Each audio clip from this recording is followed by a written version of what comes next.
বন্ধুরা আজকের ভিডিওতে যে প্যারাগ্রাফটি আলোচনা করব সেটা হচ্ছে value of games and sports. Request করেছে এক বন্ধু ওয়াইটি সুমন। তা চলো পয়েন্টস ধরে আলোচনা করি, খুব ইম্পর্টেন্ট বটে। প্রথমে ইন্ট্রোডাকশন আমরা আলোচনা করব, মানে গেমস অ্যান্ড স্পোর্টস নিয়ে দু একটা লাইন লিখতে হবে। সেটা আমরা কি লিখতে পারি দেখেন। ইন্ট্রোডাকশনে আমরা কোন কথা লিখব? একদম সহজভাবে continuous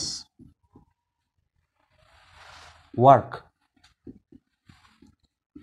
makes our life monotonous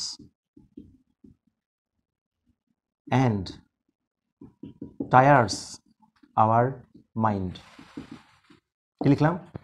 ক্রমাগত কাজ আমাদের জীবনকে একঘেয়ে করে তোলে, মনোটোনাস মানে একঘেয়ে, অ্যান্ড টায়ার্স আওয়ার মাইন্ড, এবং আমাদের মনকে ক্লান্ত করে দেয়। অ্যান্ড গেমস অ্যান্ড স্পোর্টস তাহলে কি করে? এবার লিখব games and sports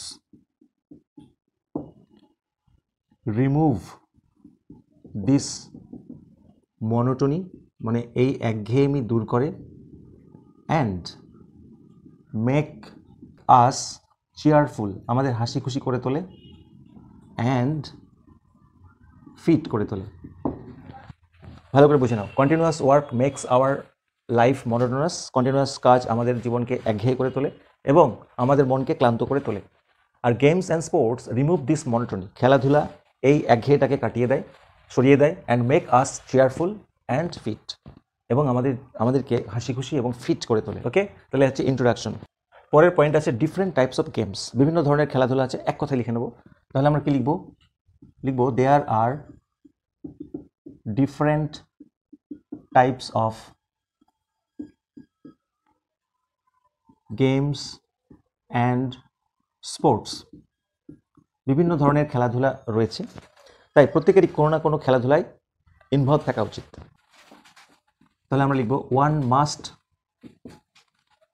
gate involved, মানে কারোর উচিত অবশ্যই নিযুক্ত থাকা, in any type of games or sports. কি বললাম? বিভিন্ন ধরনের খেলাধুলা রয়েছে। ওয়ান মাস্ট গেট ইনভলভড মানে কারোর উচিত নিমগ্ন থাকা যে কোনো ধরনের গেমসে বা স্পোর্টসে। তারপরের পয়েন্ট আছে develop physical and mental stamina. তাহলে আমরা লিখব পয়েন্টটাকে ধরে they develop physical and mental stamina, আমাদের শারীরিক এবং মানসিক শক্তি ডেভেলপ করে, বৃদ্ধি করে। আর কি করে? দে শেপ আওয়ার বডি, আমাদের বডিকে একটা শেপ দেয়, অ্যান্ড রিফ্রেশ মানে সতেজ করে কাকে? মনকে, রিফ্রেশ দ্য মাইন্ড। ব্যাস হয়ে গেল। তারপরের পয়েন্ট আছে teaches team spirit, discipline, cooperation, এই সমস্ত জিনিসগুলো আমাদেরকে শেখায়। তাহলে পরের পয়েন্টকে আমরা লিখব বিসাইডস, এছাড়াও গেমস অ্যান্ড স্পোর্টস কি করে? টিচ আস, কি শেখায়? A sense of discipline,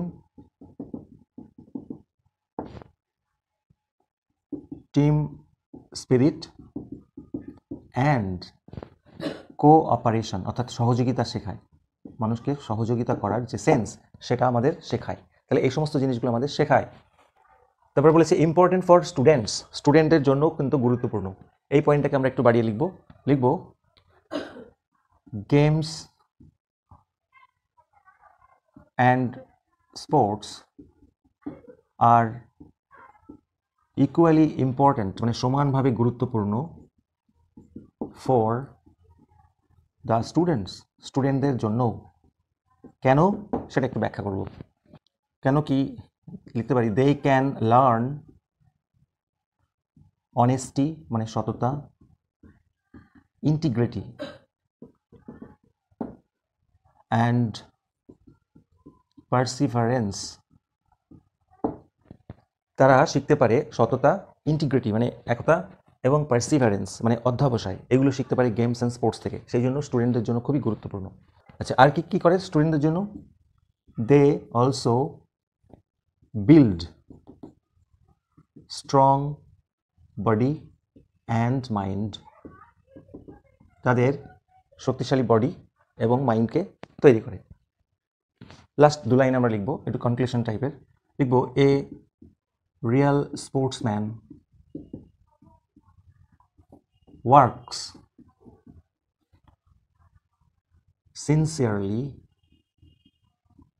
to get success.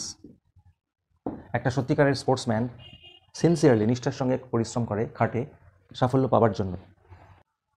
However, যাই হোক, the value of games and sports cannot be denied. যাই হোক, খেলাধুলার গুরুত্বকে অস্বীকার করা যাবে না।